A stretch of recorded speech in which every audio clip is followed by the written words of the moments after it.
sa ni sa ri ma ga ma re ga ma pa ma ga re sa da da pa.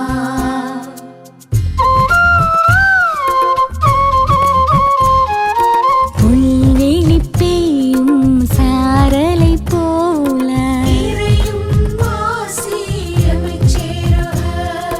நீலம் குளிர் செய்யும் வான்மழை போல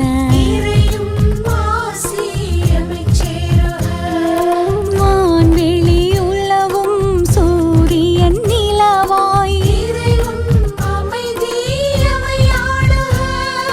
தானென நினையா படைப்பும் நிலமாய்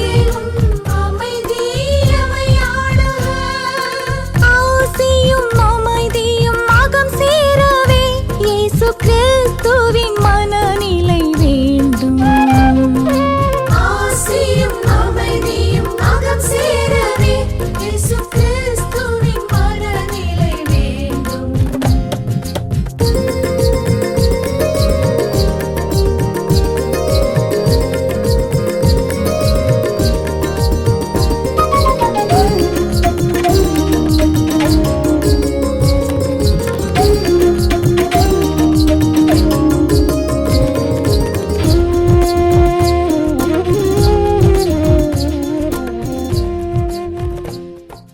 தந்தை மகன் தூயாவியாரின் பெயராலே ஆமேன். ஆண்டவர் இயேசு கிறிஸ்துவுக்குள் அருமையான என் சகோதர சகோதரிகளை அனைவருக்கும் அன்பார்ந்த வாழ்த்துக்களையும் வணக்கங்களையும் கூறி மரியாவிஷன் சார்பாக தூய்மை மிகு மூவரு கடவுளுடைய பெருவிழா இறைவார்த்தை சிந்தனை ஜெபத்திற்காக உங்களை அழைப்பதிலே மகிழ்ச்சி அடைகின்றேன். இந்த இறைவார்த்தையானது யோவான் நற்செய்தியிலிருந்து எடுக்கப்பட்டிருக்கிறது. யோவான் திருத்தூதர் யோவான் ஆண்டவரோடு அருகிலே இருந்து தொட்டு உணர்ந்து கூடி வாழ்ந்து சேர்ந்து சிந்தித்து தியானித்து ஜெபித்து அவருடைய இறையாட்சி பணியை தெளிவாக உணர்ந்து கொண்டவர், அவருடைய அன்பை சுவைத்து கொண்டவர். எனவேதான் யோவானுடைய நற்செய்தி என்று சொல்லக்கூடிய இறையியல் உண்மைகளை தெளிவாக நமக்கு சொல்லிக் கொடுக்கின்றது. உங்களுக்கு இறை வார்த்தையை வாசிக்கின்றேன். யோவான் நற்செய்தி பிரிவு 16, 12 முதல் உள்ள இறை வார்த்தைகள். நான் உங்களிடம் சொல்ல வேண்டியவை இன்னும் பல உள்ளன, ஆனால் அவற்றை இப்போது உங்களால் தாங்க இயலாது. உண்மை வெளிப்படுத்தும் தூய ஆவியார் வரும்போது அவர் முழு உண்மையை நோக்கி உங்களை வழிநடத்துவார். அவர் தாமாக எதையும் பேச மாட்டார், தாம் கேட்பதையே பேசுவார். வரப்போகிறவற்றை உங்களுக்கு அறிவிப்பார். அவர் என்னிடமிருந்து கேட்டு உங்களுக்கு அறிவிப்பதனால் என்னை மாட்சிப்படுத்துவார். தந்தையுடையவை யாவும் என்னுடையவை, எனவேதான் அவர் என்னிடமிருந்து பெற்று உங்களுக்கு அறிவிப்பார் என்றேன். கிறிஸ்து வழங்கும் நற்செய்தி. கிறிஸ்துவை உமக்கு புகழ். இறை இயேசுவுக்குள் வாழ்கின்ற அருமையான என் சகோதர சகோதரிகளே, முழு உண்மை நோக்கி நடத்த வேண்டும் என்று சொல்லுகின்ற ஒரு வார்த்தையை நாம் கோடிட்டு பார்க்க வேண்டும், சிந்திக்க வேண்டும், தியானிக்க வேண்டும். ஆண்டவர் இயேசு உயிரோடு உலகத்திலே வாழ்ந்தார், வளர்ந்தார், போதித்தார், கற்பித்தார், பல காரியங்களை சொல்லிக் கொடுத்தார். அதனால் பல்வேறு துன்பங்களுக்கு உட்படுத்தப்பட்டார். இருப்பினும் அவர் தன்னுடைய பணியை நிறுத்தவில்லை. அப்போ இறையாட்சி, மூவரு கடவுளும் இறையாட்சி பணியும் என்று சொல்லுகின்ற மைய சிந்தனையில் நாம் சிந்திக்கின்ற பொழுது மூவரு கடவுளும் இறையாட்சி பணி. மூவரு கடவுள் தந்தை மகன் தூய ஆவியானவர். தந்தை காக்கின்றவராக, மகன் மீட்கின்றவராக, தூய ஆவியானவர் வழிநடத்துகின்றவராக நாம் பார்க்கின்றோம்.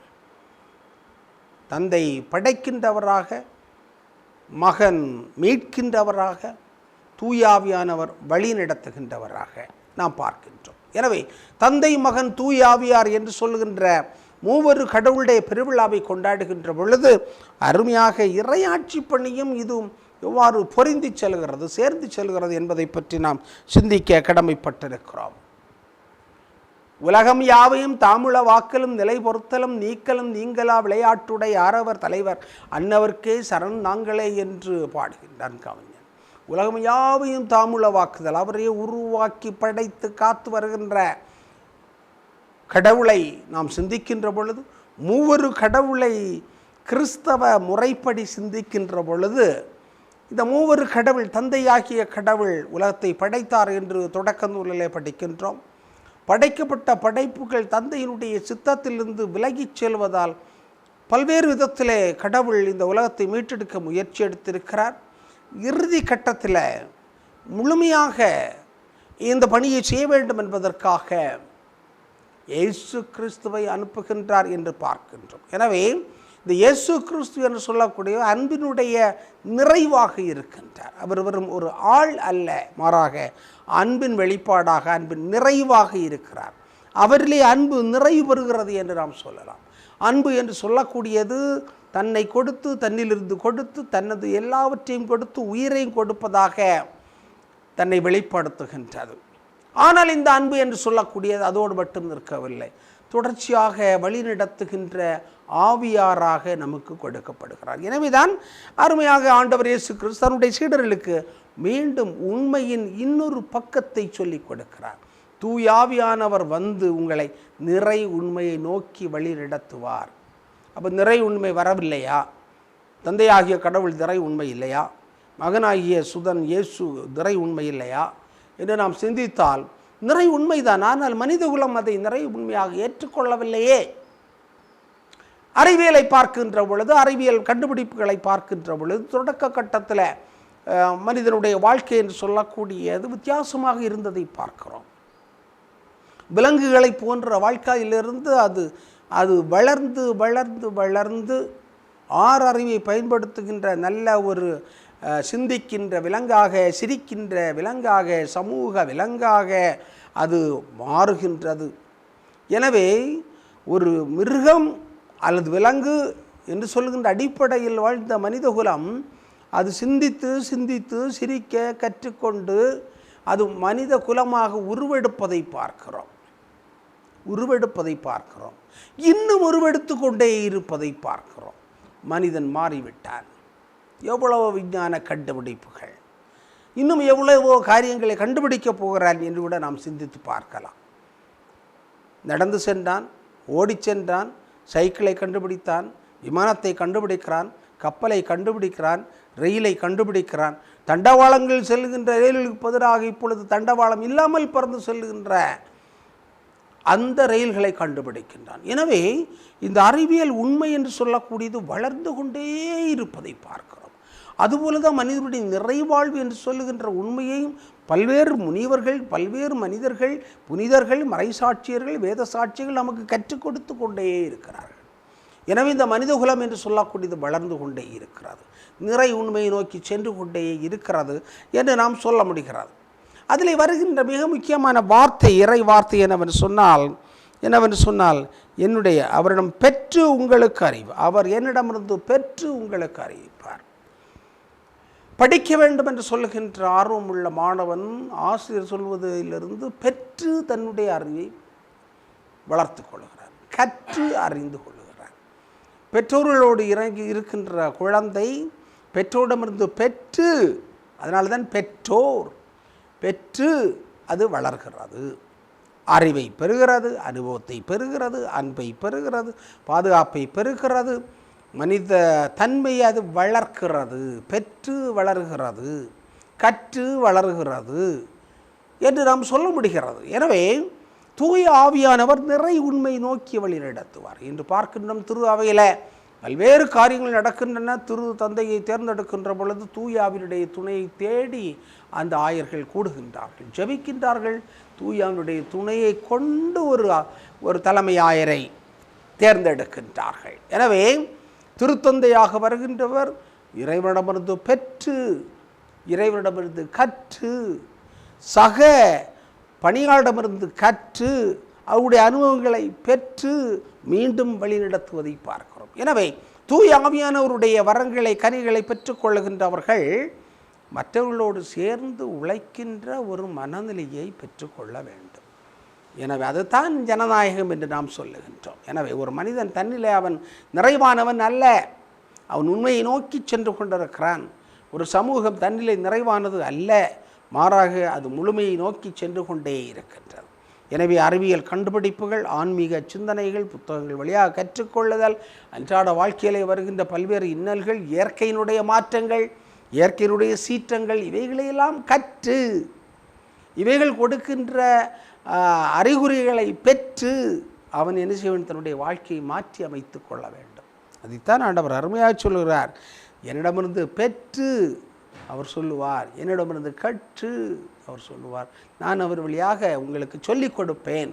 எனவே இன்று நாம் சொல்லுகின்ற பெண்கள் குழுக்களாக இருக்கலாம், இளைஞர் குழுக்களாக இருக்கலாம், சிறுவர் குழுக்களாக இருக்கலாம், அரசியல் குழுக்களாக இருக்கலாம், அரசியல் கட்சிகளாக இருக்கலாம், தன்னிலை நிறைவானவை அல்ல, தன்னிலை முழுமையானவை அல்ல. எனவே அந்த குறைபாடுகளை மாற்றுவதற்கு என்ன செய்ய வேண்டும் என்றால் மற்றவர்களோடு கலந்து உரையாட வேண்டும்.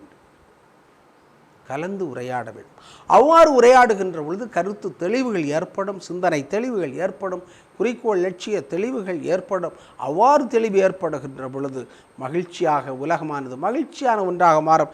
2வது வாசகத்தில் அருமையாக இன்றைய வாசகத்தினுடைய தொடர்ச்சியாக வருகின்ற செய்தியும் அதைத்தான் உங்களுக்கு கொடுக்கிறார், நமக்கு கொடுக்கின்றது. எனவே தூய ஆவியினுடைய வருகையை தொடர்ந்து இந்த மூவரு கடவுளுடைய விழாவை கொண்டாடுகிற பொழுது இந்த மூவரு கடவுள் என்று சொல்லக்கூடியவர் இன்று பார்க்கின்ற முதலிலே ரேடியோ வந்தது, ரேடியோ டேப் வந்து டேப்போடு பல்வேறு காரியங்கள் இணைந்திருப்பது போன்று ஒன்றில் 2, ஒன்றில் 3ஆக, ஒன்றில் பலவாக பல்வேறு காரியங்களை unity in diversity, diversity in unity என்று சொல்லுகின்ற விதத்தில் நாம் மாற்று சிந்தனைகளை கொடுத்தோம் என்று சொன்னால் நிச்சயமாக இந்த உலகத்தில் மகிழ்ச்சி உருவாகும், குறைகள் நீங்கும், போர்கள் நீங்கும், கலகங்கள் நீங்கும், கவலைகள், கஷ்டங்கள், துன்பங்கள், நெருக்கடிகள் நீங்கும். ஆனால் நாம் என்ன செய்ய வேண்டும் என்றால் நமக்குள் இருந்து செயலாற்றுகின்ற தூய ஆவியாரை நாம் செயல்பட வைக்க வேண்டும். அவரை நாம் துன்புறுத்தக்கூடாது, அவருக்கே நெருக்கடி கொடுக்கக்கூடாது. அப்படி என்றால் உண்மைக்கு துன்புறுத்தல் கொடுக்கக்கூடாது, உண்மையை பின்பற்ற வேண்டும், வாய்மையை பின்பற்ற வேண்டும், நேர்மையை, நீதியை, அன்பை பின்பற்ற வேண்டும். அதுதான் மூவரு கடவுள் நமக்கு முத்தாய்ப்பாக கொடுக்கக்கூடிய அன்பாக இருக்கிறார். அன்பே கடவுளாக இருக்கிறார். அவர் மூவர் ஆட்களாக இருக்கிறார். 3ம் ஒன்றுதான், ஒன்றில் 3 தான் என்று நாம் சிந்திக்க வேண்டும். எனவே பன்மைகளை பார்க்கின்ற பொழுது பயந்து விட வேண்டாம். ஆனால் பல அரசியல்வாதிகளுக்கு பன்மைகளை பார்க்கின்ற பொழுது கவலையாக இருக்கிறது, கஷ்டமாக இருக்கிறது, பதட்டம் அடைகிறார்கள், பயப்படுகிறார்கள், திகிலுறுகிறார்கள். இந்தியாவில் பல்வேறு மொழிகளை பேசுகின்ற பொழுது ஒரு மொழியை திணிக்கின்ற ஒரு காரியம் வருகின்ற பொழுதுதான் எல்லாரும் ஆச்சரியப்படுகிறார்கள், கவலைப்படுகிறார்கள், கஷ்டப்படுகின்ற. எல்லா மொழிகளும் இருக்கட்டுமே, எந்த மொழிகளிலும் பேசட்டும். ஆனால் தூயாவினுடைய ஆற்றலை பெற்றவர்கள் எந்த மொழிகளில் யார் எப்படி பேசினாலும் அவர்களெல்லாம் புரிந்து கொள்ளக்கூடிய, அவர்களுடைய ஆற்றல்களை அறிந்து கொள்ளக்கூடிய மனநிலை உடையவர்களாக இருப்பார். எனவே தான் சமூகமாக வளர்கின்ற பொழுது சுமூகமாக அதை சொல்ல வேண்டும் என்றால் இருந்து கற்று தெளிந்து செயல்பட வேண்டும். ஒரு கடவுள் நம் அனைவரையும் ஆசிர்வதிப்பாராக. ஜெபிப்போமாக. எங்கள் நல்ல தந்தை இறைவா, மூவரு கடவுளை எங்களுக்கு கொடையாக கொடுத்ததற்காக நாங்கள் உமக்கு நன்றி செலுத்துகிறோம். தந்தையாக இருக்கின்றீர், மகனாக இருக்கின்றீர், தூயாவியாக இருந்து எங்களுக்கு துணையாக வருகின்றீர், திடமளிக்கின்றீர், அன்பு கொடுக்கின்றீர், மகிழ்ச்சி கொடுக்கின்றீர், கற்றுக்கொள்வதற்கான ஞானத்தை கொடுக்கிறீர், கற்று தெளிவதற்கான ஆற்றலை எங்களுக்கு கொடுக்கின்றீர், தேர்ந்து தெளிய வேண்டும் என்று எங்களுக்கு ஒவ்வொரு நாளும் சொல்லிக் கொடுக்கிறேன். குறைபாடுள்ள அறிவையும் குறைபாடுள்ள திறமைகளையும் நிறைவில்லாத வாழ்வையும் வாழ்ந்து கொண்டிருக்கின்ற நாங்கள் நிறைவான மகிழ்ச்சியான வாழ்வு காண வேண்டும் என்றால் மூவரு கடவுளாகி உம்மை நாங்கள் வாழ்த்த வேண்டும், போற்ற வேண்டும், துதிக்க வேண்டும், உம்மை நோக்கி நாங்கள் ஜெபிக்க வேண்டும் என்று இன்றைய தினத்தில் எங்களுக்கு சொல்லிக் கொடுக்கின்றார். எனவே இயேசுவிடமிருந்து நாங்கள் கற்றுக்கொள்ளும், தூயாவினுடைய துணையை பெற்றுக்கொள்ள வேண்டிய ஆற்றலையும் அருளையும் தந்து வழி நடத்த வேண்டுமாய் எங்கள் ஆண்டவரும் திருமகனுமாகிய இயேசு கிறிஸ்து வழியாக உம்மை பார்த்து மன்றாடுகின்றோம். ஆமென். தந்தை, மகன், தூய ஆவியாரின் பெயராலே ஆமென்.